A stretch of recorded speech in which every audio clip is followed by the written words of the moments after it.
We're rolling. Okay, we're rolling. Hey guys, it's Joshua Suzanne, and I'm in my store once again and meeting like really amazing people. And I just met this man. He happened to buy a shirt, a couple of shirts actually, that looked really good on him.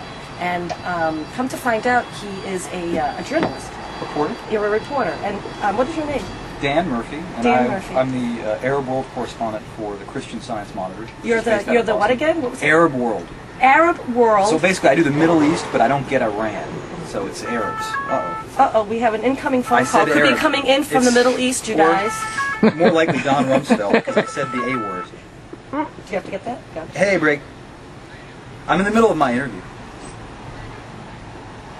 And I was almost ready for my close-up, but you ruined it. Cell phones. Okay. Bye, mate. Technology, it's okay. Yeah, it's the electronic. Yeah, exactly. So you, once again, you write for the Christian Science Monitor. Christian Science Monitor, and your specialty is the Arab world, and you go between New York and the Middle East? Actually not. I live in Cairo. Oh, you live in Cairo? I grew up in New Jersey, so I'm from here. And what happened was a very good friend and colleague was kidnapped and held for 3 months in Iraq, and she was released eventually. It was kind of, a lot of people knew her name. It was Jill Carroll. And she has finally written a series of articles for the paper, and she didn't want to do any of the TV for basically publicity purposes. She didn't want to seem like she was exploiting this terrible experience. Our translator was murdered when she was kidnapped. But since I was kind of her mentor at the paper, and I hired her, and I'm kind of our main Baghdad guy, they brought me in to be like her stunt double. So that's why I'm in New York this week. Like I did Good Morning America, and I did Nightline, and now I'm doing Joshua Suzanne. There you go. Which is probably, it could be a first in that order. I'm sure it's a first for you. I don't ever remember interviewing you before in my show. But those three in order is all I'm saying. Exactly. Wow. I'm like, wow. So a little bit more detail here. I'm sure people out there are going like, more detail. So you live in Cairo. You're doubling for this woman.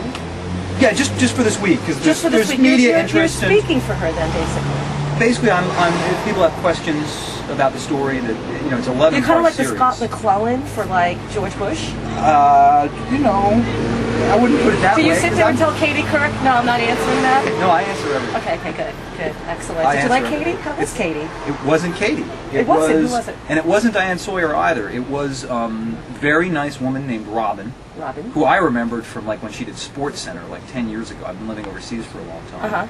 And she, if I was a stunt double for Jill, I guess Robin is the Diane Sawyer stunt double. Okay. Diane was on vacation, but she was very good, very nice. They asked kind of very easy questions. Sure. Am I giving you difficult questions? Not yet. Okay. So you live mainly in Cairo. What's it like to live over there, and what's it like to go to Iraq? And have you been to Baghdad? And if so, like what's it like? I've been in Baghdad about half time since 2003.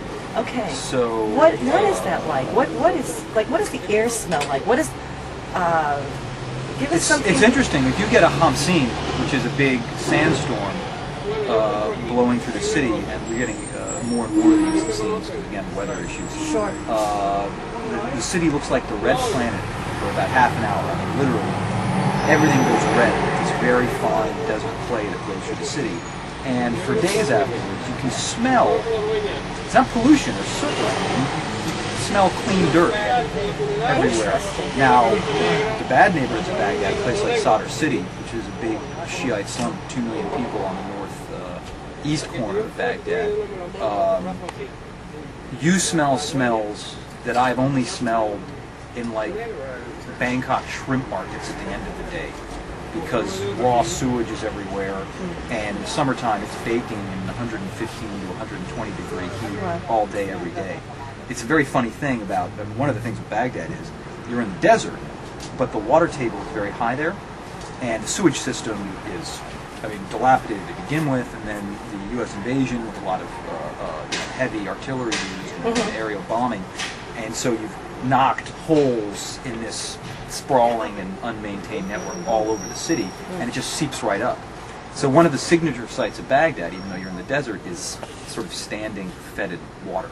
Wow. Now, what do you think, now, you can speak, I'm going to ask you a question right now. It may change 10, 15, 20 years from now, but right now, what do you think in 10, 15, 20 years from now will be your most impressive memory about being in the Middle East? I don't know, because we're in the middle of such an intense thing right now. You know, impressive is a funny word. I mean, we had a very loyal driver to us for years, actually, even before I went there. And whenever he wanted to take a day off, his nephew, Zaydun, would drive for us. He was he was one of life's own clowns. Oh, you know, one of these guys with clowns, big laugh, fearless. You know, felt he was bulletproof. And he was kidnapped and murdered near the town of Heat, which is in Anbar province, not far from Fallujah, about, well, 18 months ago now. And they videotaped his murder. And when we had to sit down, because they released it, when we had to sit down and watch that, that's something that stuck with me for a long time. Probably the efforts to get Jill out of her captivity. We spent the whole first 3 months of the year doing it, and also working on the aftermath of Alan's family, our guy who was murdered. He had an infant child, a 5-year-old son, a wife, and he was a sole breadwinner for those folks as well as his aging parents.